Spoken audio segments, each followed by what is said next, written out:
Ya, assalamualaikum warahmatullahi wabarakatuh. Salam sejahtera buat kakak-kakak semua. Perkenalkan, nama saya Surya Rahman Muhammad. Dan pada kesempatan kali ini saya ingin memaparkan sedikit atau menjelaskan terkait dengan apa itu manajemen penanggulangan bencana. Saya akan memulai materi kita pada kesempatan kali ini. Nanti saya akan tunjukkan sebuah gambar. Kira-kira saya akan berikan waktu kurang lebih mungkin sekitar 15 detik. Kira-kira ini tergolong bencana atau tidak? Baik, jika melihat di sini saya akan menunjukkan ada sekitar 4 gambar di sini. Ada gunung berapi, kemudian ada air laut yang bergerak, kemudian ada genangan, kemudian ada puing-puing reruntuhan. Kira-kira dari A, B, C, D ini mana yang dikategorikan bencana? Baik, cukup mungkin kurang lebih dari 15 detik. Jadi mungkin kakak-kakak bisa nanti saya akan coba jelaskan mana dari 4 gambar tersebut yang merupakan bencana. Baik, saya akan mulai merujuk ke salah satu kebijakan dari pemerintah, yaitu Undang-Undang Nomor 24 Tahun 2007 tentang apa itu definisi bencana.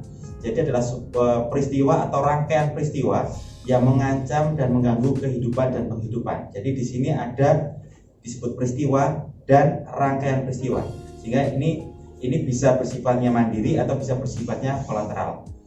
Yang selanjutnya adalah mengganggu kehidupan dan penghidupan. Jadi di sini ada 2 hal. Yang pertama adalah kehidupan, ini masalah nyawa. Yang kedua adalah masalah penghidupan, bagaimana kakak-kakak atau mungkin masyarakat itu bisa hidup dan sebagainya. Selanjutnya ini dipengaruhi baik oleh faktor alam dan non alam. Jadi di sini termasuk juga faktor manusia. Seperti kita ketahui, Indonesia ini merupakan wilayah yang cukup rentan terhadap berbagai macam ancaman bencana, mulai khususnya bencana alam. Tetapi di sini di dalam undang-undang ini cukup dijelaskan juga bahwa ancaman dari sebuah kejadian bencana ini tidak hanya faktor alam, tetapi juga faktor non alam. Non alam apa? Nanti saya coba sedikit jelaskan juga. Kemudian yang terakhir adalah faktor manusia. Jadi ada 3 faktor mendasar, yaitu faktor alam, faktor non alam, dan faktor manusia. Dan di sini yang perlu di-highlight adalah ini mengakibatkan timbulnya korban jiwa, kemudian kerusakan lingkungan, kerugian harta benda, dan dampak psikologis. Jadi di sini sebenarnya ada kalimat kunci dari gambar tadi saya sampaikan di awal, yaitu adanya korban jiwa dan kerusakan lingkungan. Jadi di sini hal yang pertama yang kita lihat adalah apakah dari sebuah kejadian tersebut menimbulkan korban jiwa atau tidak. Ketika itu tidak menimbulkan korban jiwa atau mungkin tidak menimbulkan kerusakan apapun, walaupun katakanlah ada gempa sekian besarnya luar biasa besar, itu bisa jadi tidak dikategorikan bencana karena tidak menimbulkan timbulnya korban jiwa atau mungkin kerusakan harta benda dan sebagainya. Baik, saya akan coba kembali ke gambar. Nah, dari 4 tadi sebenarnya kalau misalnya tadi sudah ada yang memilih huruf C dan D berarti tepat, karena di situ jelas di huruf C itu menunjukkan puing-puing reruntuhan, dan di situ pasti telah terjadi bencana besar yang menimbulkan kerugian harta benda, mungkin juga ada korban jiwa di dalamnya. Kemudian yang D ini juga ada genangan di situ yang menunjukkan kemungkinan juga akan terjadi kerugian karena ketika banjir dan sebagainya itu akan menimbulkan. Tapi gambar A dan B kenapa saya silang di situ? Karena gambar A itu bisa jadi di sebuah pulau, karena di gambar tersebut tidak menunjukkan adanya pemukiman atau adanya manusia di situ, karena bisa jadi itu hanya di sebuah pulau. Sehingga ketika di sebuah pulau walaupun terjadi letusan sangat besar tetapi tidak menimbulkan korban jiwa dan menimbulkan dampak, bisa jadi itu bukan kategori bencana, tetapi ya sebuah peristiwa alam biasa. Dan juga gambar B, walaupun kita lihat di situ ada luapan air di pinggir pantai yang sudah ada kapal, tapi saya di situ tidak melihat ada pemukiman atau mungkin ada orang di situ, sehingga bisa jadi itu juga bukan bencana, tetapi hanya sebuah peristiwa alam yang biasa terjadi. Baik, saya akan coba lanjutkan. Ini beberapa jenis kategori bencana tadi. Ada bencana alam, ada bencana non alam, dan ada bencana sosial. Seperti kita ketahui ada bencana alam, ada gempa bumi, kemudian tsunami, gunung meletus, banjir, kekeringan, angin topan, dan longsor. Dan ada satu lagi yang mungkin beberapa waktu yang lalu kita sempat ingat kejadian di Sulawesi Tengah, yaitu likuifaksi. Itu merupakan salah satu jenis bencana alam, jenis kategori baru yang sebenarnya ini menjadi pembelajaran juga bagi kita, dan para ahli juga masih banyak meneliti terkait dengan hal ini. Kemudian ada juga bencana alam seperti gagal teknologi, ini seperti kasus Lapindo dan sebagainya. Kemudian ada juga kebakaran hutan dan lahan, ini di Kalimantan sering terjadi. Kemudian ada epidemi dan penyakit ini yang terjadi saat ini, yaitu kita mengalami pandemi corona atau COVID-19 yang ini menjadi ancaman juga bagi kita semua. Makanya kenapa kemarin pemerintah sempat mengeluarkan status darurat bencana juga untuk konteks corona ini. Selanjutnya juga ada bencana sosial seperti konflik sosial dan teror. Baik, itu sedikit terkait pembagian kategori jenis bencana ya.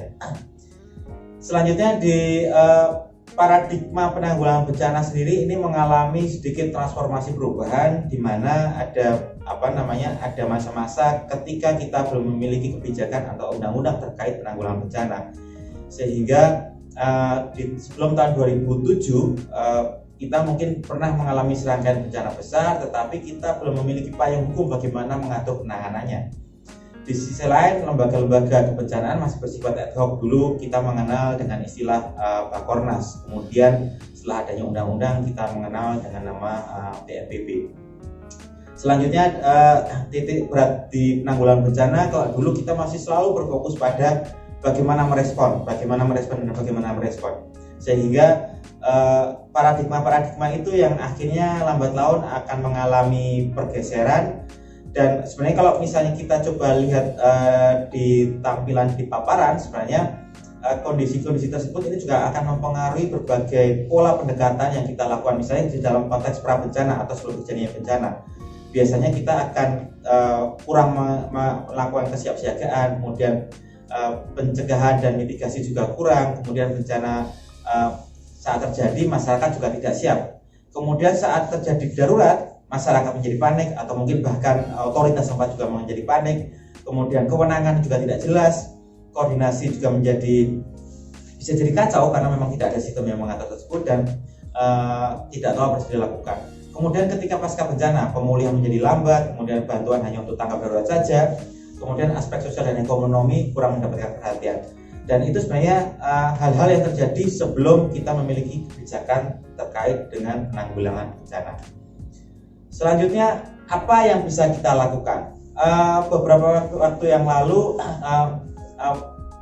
BNPB mengeluarkan sebuah istilah, yaitu strategi pentahelix, di mana di situ itu merupakan penjabaran dari konsep 3 pilar yang sebenarnya yang dulu pertama kali diluncurkan oleh pemerintah juga, yang sebenarnya kalau misalnya kakak-kakak melihat di logo segitiga BNPB itu menyimbolkan adanya unsur pemerintah, masyarakat, dan lembaga usaha. Nah, namun di dalam diskusi yang telah dikembangkan oleh beberapa pakar di bidangnya, kemudian ternyata ketiga pihak tersebut sebenarnya masih bisa diturunkan kembali, yang sebenarnya secara kefungsian ini memiliki fungsi yang berbeda, sehingga akhirnya untuk melengkapi dari 3 fungsi tersebut, sekarang ada kelompok baru yang kita mengenalnya dengan kelompok media dan kelompok akademik, dan sebenarnya setiap elemen-elemen tersebut memiliki fungsi-fungsi yang saling melengkapi. Selanjutnya terkait dengan penanggulangan PB atau penanggulangan bencana, di sini kalau kita masih merujuk kepada undang-undang, ini adalah serangkaian upaya yang meliputi penetapan kebijakan pembangunan yang berisiko timbulnya bencana, sehingga kegiatan pencegahan kebencanaan, tanggap darurat, dan rehabilitasi ini bisa dilakukan. Jadi ini merupakan dasar yang kemudian ini menjadi payung atau kerangka dalam pembentukan atau kita mengenal dengan istilah manajemen bencana atau disaster management dalam bahasa Inggris. Ini secara definisi adalah segala upaya atau kegiatan yang dilaksanakan dalam rangka pencegahan, mitigasi, kesiapsiagaan, tanggap darurat, pemulihan yang berkaitan dengan bencana yang dilakukan baik sebelum, saat, dan sesudah, sehingga berbicara konteks penanggulangan bencana tidak hanya berfokus pada ketika terjadi bencana saja, tetapi akan mulai dari pra bencana, di mana bencana itu belum terjadi, kemudian hingga saat terjadi bencana, hingga pasca bencana. Nah, ini sedikit gambaran terkait dengan siklus bencana. Ini mungkin kakak-kakak bisa melihat di tampilan di layar.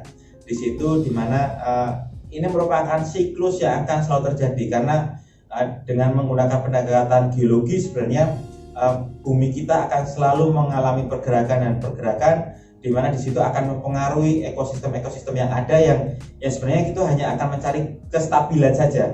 Sehingga kalau berbicara di dalam siklus ini menggambarkan di mana di situ ada ada tahapan sebelum terjadi bencana seperti mitigasi dan kesiapsiagaan, kemudian nanti akan terjadi bencana, kemudian ada tanggap darurat di situ, kemudian setelahnya akan dilakukan rehabilitasi dan rekonstruksi, dan kembali lagi ke fase mitigasi dan kesiapsiagaan. Jadi itu merupakan fase-fase yang akan selalu berulang, karena tetapi memang di setiap wilayah itu memiliki pola atau siklus yang berbeda. Ada yang mungkin 100 tahunan, ada yang mungkin juga 200 tahunan, atau mungkin 1 abad sekali, itu bisa saja terjadi.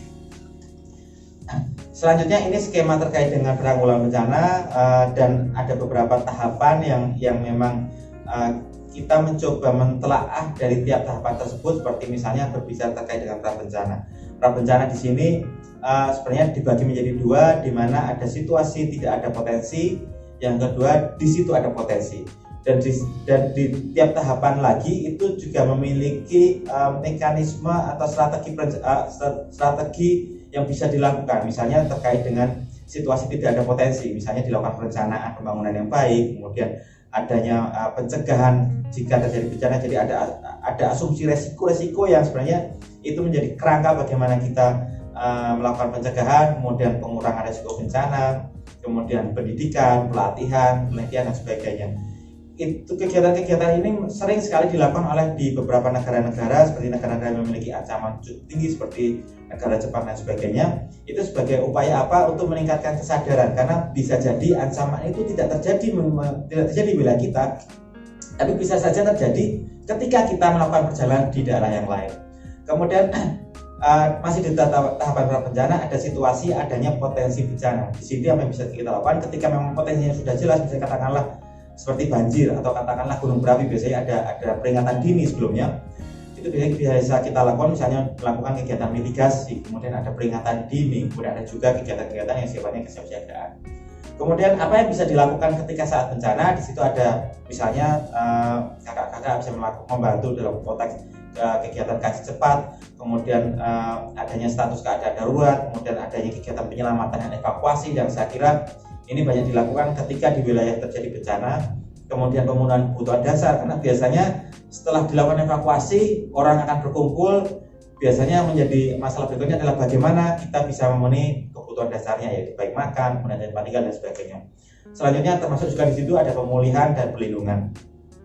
Dan yang terakhir ketika di fase pasca bencana ini dibagi menjadi 2, yaitu rehabilitasi dan rekonstruksi. Dan di sini apa yang bisa dilakukan mulai dari perbaikan sarana prasarana, kemudian bagaimana mengembalikan fungsi sosial, ekonomi, kesehatan, keamanan dan lingkungan, dan lain-lain. Jadi itu beberapa skema penyelenggaraan penanggulangan bencana.